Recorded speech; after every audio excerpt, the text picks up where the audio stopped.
صوم کی عبادت کی غرض و غایت کیا ہے؟ یا ایھا الذین آمنوا کتب علیکم الصیام کما کتب علی الذین من قبلکم لعلکم تتقون، اے ایمان والو تم پر بھی روزہ فرض کیا گیا ہے جیسے کہ تم سے پہلے لوگوں پر کیا گیا تھا، تاکہ تمہارے اندر تقویٰ پیدا ہو جائے۔ تقویٰ کسے کہتے ہیں؟ لفظی معنی ہے بچنا، گناہ سے بچنا، حرام کام سے بچنا، حرام چیز کھانے سے بچنا، حرام خوری سے بچنا، حرام کاری سے بچنا، یہ بچنا۔ وقا یقی کے معنی ہے بچانا، وقنا عذاب النار، ہم دعا مانگتے ہیں اے اللہ ہمیں آگ کے عذاب سے بچا لے۔ تو وقا یقی بچانا، اتقا یتقی بچنا، خود بچنا، تاکہ تم بچ سکو، تمہارے اندر تقویٰ پیدا ہو جائے، تم اللہ کی نافرمانی سے بچو، گناہوں کے ارتکاب سے بچو، حرام خوری سے بچو، اس لیے تمہارے اوپر روزہ فرض کیا گیا۔ اب اس کی حکمت کو سمجھیے۔ دیکھیے، ایک ہے ہماری خودی، ہماری انا۔ جب میں کہتا ہوں میں، تو میں سے مراد کیا ہے؟ یہ ہاتھ میرا ہے، یہ پاؤں میرے ہیں، یہ آنکھیں میری ہیں، یہ سر میرا ہے، یہ جسم، میں کون ہوں؟ میں کی حقیقت ذرا مختلف ہے، انا، خودی، سیلف۔ ایک ہے ہمارا حیوانی وجود، اس حیوانی وجود میں وہی سارے تقاضے موجود ہیں جو حیوانات کے اندر ہیں۔ ہر حیوان کھانا جو ہے اسے چاہیے، اور انسان کو بھی چاہیے۔ ہر حیوان میں نسل کشی کے لیے شہوت کا مادہ ہے، ہمارے اندر بھی ہے۔ ہر حیوان کو کوئی نہ کوئی گھونسلہ ہو، کوئی بھٹ ہو، کوئی جگہ چاہیے رہنے کے لیے، آرام کرنے کے لیے، ہمیں بھی چاہیے۔ تو حیوانی تقاضے جو ہمارے وجود کے اندر موجود ہیں، ان کے لیے کہا ہے، فرائڈ نے لفظ استعمال کیا ایڈیا لبیڈو۔ یہ ایڈیا لبیڈو بہت منہ زور ہے۔ بھوک لگتی ہے تو انسان کہتا ہے کچھ بھی ملے کھانے کو، حلال ملے حرام ملے کھاؤ۔ شہوت کا جذبہ جب جاگ اٹھتا ہے، برانگیختہ ہو جاتا ہے، تو پھر وہ تو چاہتا ہے تسکین ہونی چاہیے میری شہوت کی، جائز ناجائز، حلال حرام، صحیح غلط، سب چھوڑو اس کو۔ اس کے لیے کنٹرول پیدا کرنا، ضبط نفس، کہ آپ اپنے نفس پر کنٹرول کر سکیں، نفس آپ پر حاوی نہ ہو جائے، کہ جو اس کا حکم دے، جو بھی وہ حکم دے آپ اس کی پیروی کریں، نہیں، نفس کو اپنے قابو میں رکھیں، اپنی مرضی کے مطابق اسے چلائیں۔ اس کی مثال ایسے ہی ہے کہ جیسے ایک گھوڑا ہے اور ایک سوار ہے اس پر۔ اب اگر گھوڑا منہ زور ہے، طاقتور ہے، اور سوار بیچارہ کمزور ہے، تو کیا ہوگا؟ گھوڑا کہیں پٹک دے گا اس کو، کہیں کسی کھائی میں پھینکے گا یا کچھ اور کرے گا۔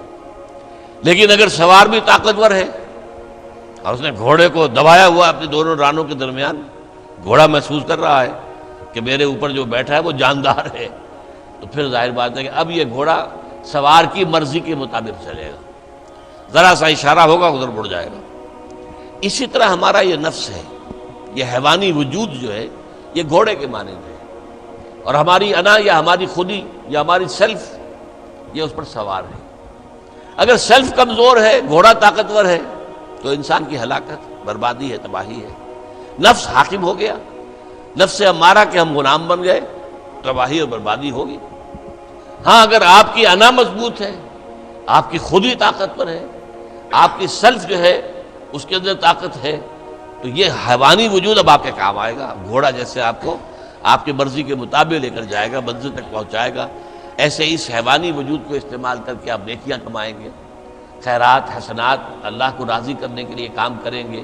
اس ہاتھ کو اسی کام کے لیے استعمال کریں گے، ان ٹانگوں کو اسی کام کے لیے استعمال کریں گے، اس زبان کو اسی کام کے لیے استعمال کریں گے۔ تو یہ ہے اگر آپ کا کنٹرول نفس پر ہے، اس کا نام ہے ضبط نفس۔ اور یہاں میں تھوڑا سا اشارہ کر دوں کہ ایک اور نفس بھی آتا ہے، نفس کشی، نفس کو مار دینا۔ انگریزی میں اس کے لیے لفظ ہے سیلف اینیہیلیشن۔ ایک ضبط نفس ہے، سیلف کنٹرول، ایک نفس کشی ہے، سیلف اینیہیلیشن۔ یہ سیلف اینیہیلیشن اسلام میں پسندیدہ نہیں ہے۔ نفس کو کچلو مت، گھوڑے کو مارو نہیں، یہ تو کام کی شے ہے، بس گھوڑے پر قوت حاصل کرو، گھوڑے کو اپنے کنٹرول میں رکھو، ورنہ نفس کا بھی حق ہے۔ گھوڑے کو بھی دانا پانی ڈالتے ہو کہ نہیں؟ تمہارے نفس کا بھی حق ہے۔ وَإِنَّ لِنَفْسِكَ عَلَيْكَ حَقًّا وَإِنَّ لِزَوْجِكَ عَلَيْكَ حَقًّا وَإِنَّ لِزَوْرِكَ عَلَيْكَ حَقًّا۔ تم پر تمہارے اپنے نفس کا بھی حق ہے، تم پر تمہاری بیوی کا بھی حق ہے، تم پر تمہارے جو ملنے کے لیے لوگ آئیں، ملاقاتی ہوں، زیارت کرنے کو، ان کا بھی حق ہے۔ اس نفس کا بھی حق ہے، اس نفس کا بھی حق اسے ادا کرو، لیکن حلال، حرام نہیں۔ یہ حرام اور حلال کے فرق کے لیے ضبط کی ضرورت ہے، کنٹرول کر سکتے۔ اس کنٹرول کے لیے روزے کی ایک مشقت کہہ لیں یا مشق کہہ لیں، یہ مشق ہے کہ آپ نے سال میں یہ 30 دن یا 29 دن میں شدید بھوک کے باوجود حلال چیز بھی نہیں کھائی، کھانا موجود ہے، شدید پیاس ہے۔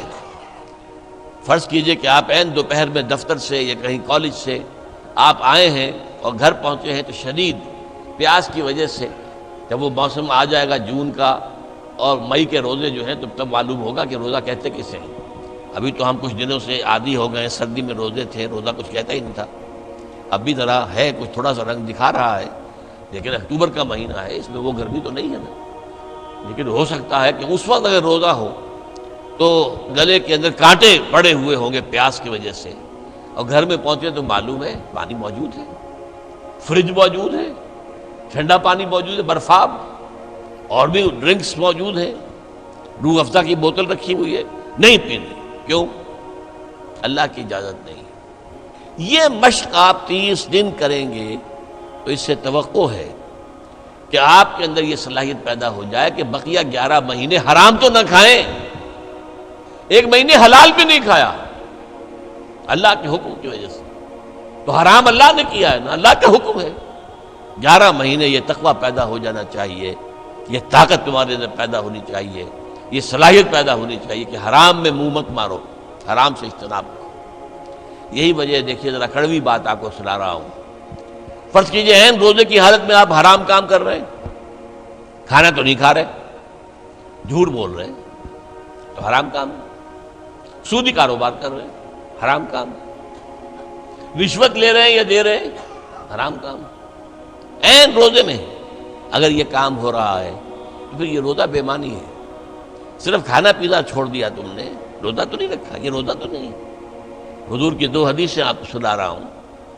من لم یدع قول الزور والعمل به، جس شخص نے جھوٹ بولنا اور جھوٹ پر عمل کرنا نہیں چھوڑا، فلیس للہ حاجۃ ان یدع طعامہ وشرابہ، تو اللہ کو کوئی ضرورت نہیں ہے کہ وہ کھانا پینا چھوڑ دے۔ جھوٹ بولنا نہیں چھوڑا عین حالت صوم میں، تو یہ صوم نہیں ہے، فاقہ ہے۔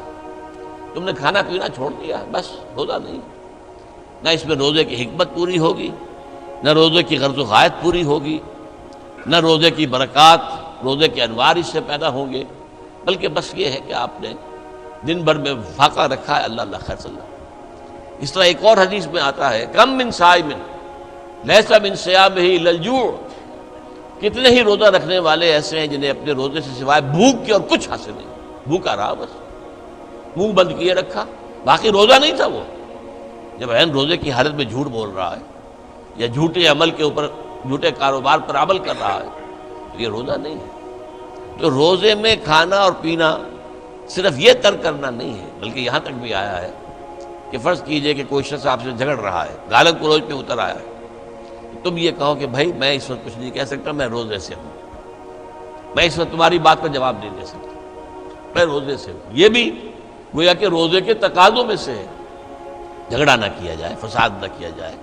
لوگوں سے لڑا نہ جائے، گالم گلوچ نہ کی جائے، یہ بھی روزے کے تقاضوں میں سے ہے۔ تو روزہ رکھا جائے پورے آداب کے ساتھ تو اس سے تقویٰ پیدا ہوتا ہے، اس میں کوئی شک نہیں۔ تو یہ ہے گویا کہ اولین سطح پر روزے کی حکمت، یا ایھا الذین آمنوا کتب علیکم الصیام کما کتب علی الذین من قبلکم لعلکم تتقون۔